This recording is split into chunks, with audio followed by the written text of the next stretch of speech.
ಇಲ್ಲಿ ನಡೆದಿರ್ತಕ್ಕಂಥ ಎಲ್ಲ ಸಿನಿಮಾ ಸ್ನೇಹಿತರಿಗೂ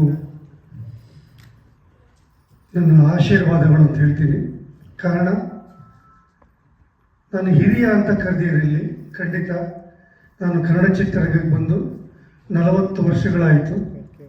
ಸುಮಾರು 800 ಸಿನಿಮಾಗಳಿಗೆ ಪ್ರಚಾರಕರ್ತನ ಕೆಲಸ ಮಾಡಿದ್ದೀನಿ. ನಾನು ನನ್ನ ಈ ಎಕ್ಸ್ಪೀರಿಯನ್ಸ್ಗೆ ಕನ್ನಡ ಚಿತ್ರರಂಗ ಇಲ್ಲಿವರೆಗೂ ಕೈ ಹಿಡಿದಿದೆ.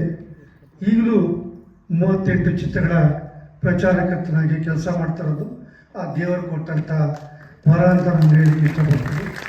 ಯಾಕೆಂದರೆ ಇಲ್ಲಿ ನನ್ನ ಪರಿಚಯ ಸುಮಾರು ಜನಕ್ಕಿಲ್ಲ, ಹಾಗಾಗಿ ನನ್ನ ಪರಿಚಯ ಮಾಡ್ಕೊಳ್ತಾ ಇದ್ದೀನಿ. ಈ ಪೀಠಿಗೆ ಯಾಕೆ ಆಗಿದೆ ಅಂದರೆ, ನಾನು ಈ ಚಿತ್ರದ ಅಮರಾವತಿ ಪೊಲೀಸ್ ಸ್ಟೇಷನ್ ಚಿತ್ರದ ಟೀಸರ್ನ ನಾನು ನೋಡಿದೆ.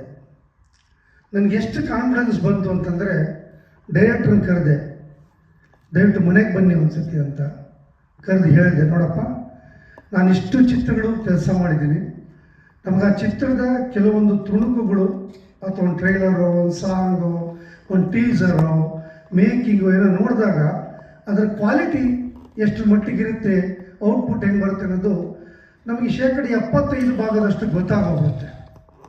ಈ ಚಿತ್ರ ಎಷ್ಟು ಕಾನ್ಫಿಡೆನ್ಸ್ ಬಂತು ಅಂದರೆ ನನಗೆ, ಬಹುಶಃ ನಮ್ಮ ಕನ್ನಡ ಚಿತ್ರದ ಇನ್ನೊಂದು ಚಿತ್ರ ಕಂಪೇರ್ ಮಾಡಿದ್ರೆ KGF ನಾನು ಕಂಪೇರ್ ಮಾಡಲಿಕ್ಕೆ ಇಷ್ಟಪಡ್ತಿದ್ದೆ. ಅಷ್ಟು ನೀಟಾಗಿ ಮಾಡಿದ್ದಾರೆ, ಅಷ್ಟು ನೈಜತೆ ಇದೆ. ಪ್ರತಿಯೊಬ್ಬರ ಅಭಿನಯ, ಧರ್ಮಾವರ್ಧೆ ಆಗಿರ್ಬೋದು, ಗುರುರಾಜೆ ಆಗಿರ್ಬೋದು, ಮತ್ತು ನಮ್ಮ ಟೆಕ್ನಿಷಿಯನ್ಸ್, ಮ್ಯೂಸಿಕ್ ಡೈರೆಕ್ಟರ್ ಆಗಿರ್ಬೋದು, ಅಥವಾ ಡೈಲಾಗ್ ರೈಟರ್ದೇ ಆಗಿರ್ಬೋದು, ಎಲ್ಲರೂ ಎಷ್ಟು ಶ್ರಮ ಪಟ್ಟಿದ್ದಾರೆ ಅನ್ನೋದು ಸ್ಕ್ರೀನ್ ಮೇಲೆ ನೀವೇ ನೋಡ್ತಿರಾಗ ನಾಗೇಂದ್ರ ಹೇಳಿದ ಮಾತು ನಿಜ ಅನ್ನೋ ಮನೋಭಾವ ನಿಮ್ಗೆಲ್ರಿಗೂ ಖಂಡಿತ ಬರುತ್ತೆ. ಬರೀ ಒಂದು ಟೀಸರಲ್ಲಿ ಈ ಚಿತ್ರದ ಭವಿಷ್ಯ ನಿಮ್ಮೆಲ್ರಿಗೂ ಅರ್ಥ ಆಗುತ್ತೆ ಅನ್ನೋದಾದರೆ, ಇನ್ನು ಸಿನಿಮಾ ತುಂಬ ಬಾಕಿ ಇದೆ. ಆ ಸಿನಿಮಾ ಇನ್ನೆಷ್ಟು ಮಟ್ಟಿಗೆ ಬಂದಿರ್ಬೋದು ಅನ್ನೋದು ಕಲ್ಪನೆ ನಿಮಗೆಲ್ರಿಗೂ ಬಂದೇ ಬರುತ್ತೆ. ಈ ಚಿತ್ರ ಇವತ್ತು ನಾನು ಹೇಳ್ತೀನಿ, ಸರಿಯಾಗಿ ಮನೆ ಮುಟ್ಟೋ ಹಾಗೆ, ಮನ ಮುಟ್ಟೋ ಹಾಗೆ ನಾವು ಪ್ರಚಾರವನ್ನು ಮಾಡಿದರೆ ಕನ್ನಡ ಚಿತ್ರರಂಗದಲ್ಲಿ 1925 ಈಗ 2025ನೇ ಇಸ್ವಿಯಲ್ಲಿ ದೊಡ್ಡ ಯಶಸ್ಸನ್ನು ಪಡೆಯುತ್ತೆ. ಇವತ್ತು ನಾನು ಈ ವೇದಿಕೆ ಮೇಲೆ ನಿಂತ್ಕೊಂಡು ನಿಮ್ಗೆ ಹೇಳಲಿಕ್ಕೆ ಇಷ್ಟಪಡ್ತೀನಿ. ಇದು ಯಾಕೆ ಹೇಳ್ತಿದ್ದೀನಿ ಅಂತಂದರೆ, ಇಲ್ಲಿ ಅವರು ಒತ್ತು ಕೊಟ್ಟಿರೋದು ನೈಜತೆಗೆ. ಯಾವತ್ತೂ ಮನುಷ್ಯ ನೈಜತೆಗೆ ಒತ್ತು ಕೊಟ್ಟು ಯಾರು ಸಿನಿಮಾ ಮಾಡ್ತಾರೋ ಯಾವತ್ತೂ ಸೋತಿಲ್ಲ. ಇಲ್ಲಿ ಅನಿರೀಕ್ಷಿತವಾಗಿ ಯಾರೋ ಬರೋದು, ಏನೋ ಆಗೋದು, ಎಲ್ಲೋ ಹೋಗೋದು, ಈ ಲವ್ ಸಬ್ಜೆಕ್ಟ್ಗಳು ಮಾಮೂಲಿ ಸಾವುಕಾರ.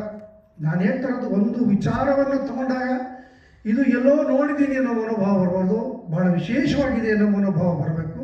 ಆ ವಿಶೇಷತೆ ನನಗೆ ಕಾಣಿಸ್ತು ಈ ಚಿತ್ರದಲ್ಲಿ.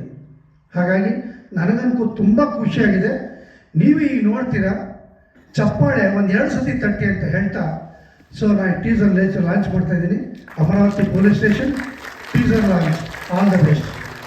Thank you sir.